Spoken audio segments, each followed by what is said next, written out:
Finally, the news is trending everywhere on the internet space that the 22-year-old Tyler Robinson, who has been in custody of United States of America FBI for assassinating Charlie Kirk, the popular American political activist, a media personality and author. It was a very pathetic and a very sad day, in the United States of America, especially for his fans, the lovers of what he does. Even the President of the United States of America, Mr. Donald J. Trump, as well as the Vice, J.D. Vance, they were grossly saddened by the untimely demise of Charlie Kirk. So what is currently available on the internet space is that this 22-year-old Tyler Robinson has confessed to being responsible for the untimely demise of Charlie Kirk. According to some of the relevant information that has been made available on the internet space, about 2 hours after this young man assassinated Charlie Kirk, he made a post through Discord messages, confessing, telling his friends and well-wishers to the community that "I am sorry guys, I was the one who just unalived Charlie Kirk." Man, this is terrible that this young man was able to summon the courage. I call that a wicked courage to commit that heinous crime. In fact, make on watch the video. All right, breaking right now, reports of a confession posted on Discord from Charlie Kirk's suspected assassin hours before, after the murder, but hours before his father turned him in to authorities in Utah. This is Washington Post reporting on this at this point. Justice correspondent David Spunt joining me now live from Washington. Hi, David. What can you tell us? Hi, Martha. About 2 hours before he was turned into authorities, this according to the Washington Post. We are working to independently confirm this as well, but the Washington Post says that Tyler Robinson, the 22-year-old suspect charged in Charlie Kirk's murder, confessed, and I want to read this according to the Washington Post, writing on Discord, that social media chat group that the FBI says he used, quote, "Hey guys, I have bad news for you all. It was me at UVU yesterday. I'm sorry for all of this." This coming from the Washington Post. Now, this comes as DOJ officials began late last week and over the weekend looking at the potential for at least one federal charge. No guarantee they'll get there. A department spokesperson declined comment, but a source familiar said investigators are not ruling anything out at this time, especially his online gaming presence, his chats, as we just mentioned. Who was he talking to? In view of all of this, some prosecutors and some federal prosecutors in the United States of America are currently voicing out opinions that this young man is likely to bag a death sentence. And the type of sentence he's going to get at this material time will probably warrant a firing squad. Many will begin to ask, do we still have firing squad prevalent in the world of today? Certainly, if that is the fate or the case of this young man, sooner or later, everybody will find out if that is still prevalent in the world of today, especially in the United States of America. But if I am not mistaken, I still believe that firing squad may be prevalent or still happening in so many, part of the Asia world or Asia countries, because in this part of the world is a different ball game.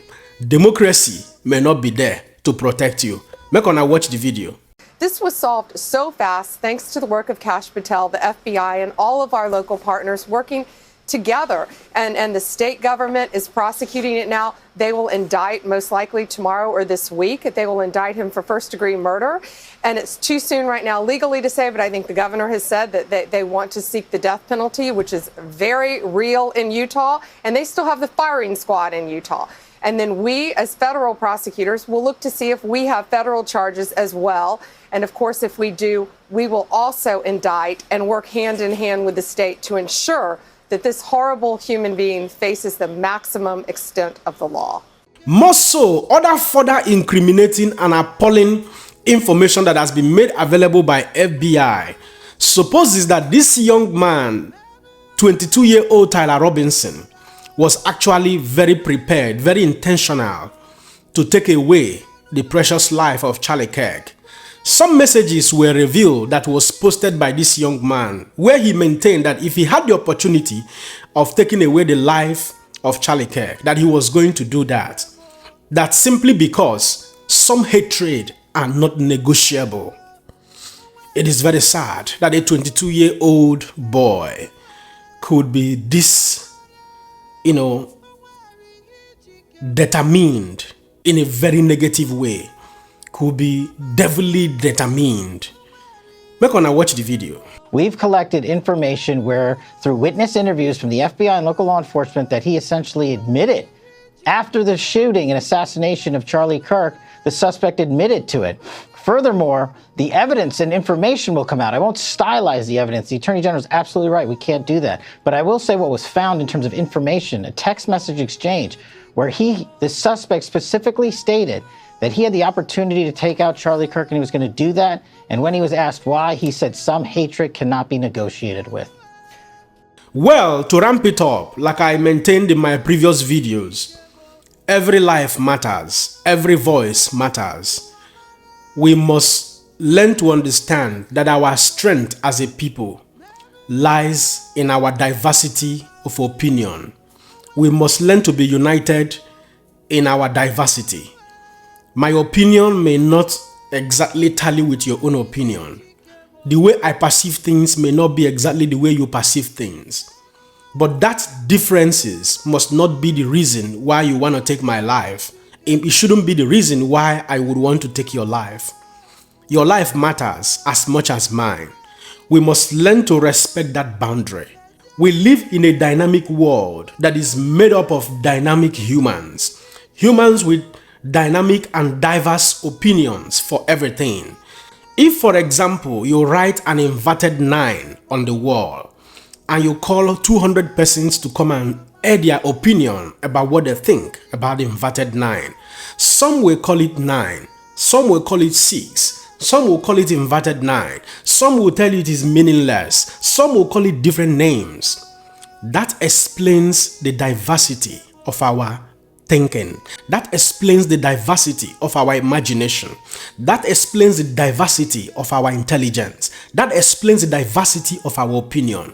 And that must be respected if we want to live peacefully in this material world that is already very painful.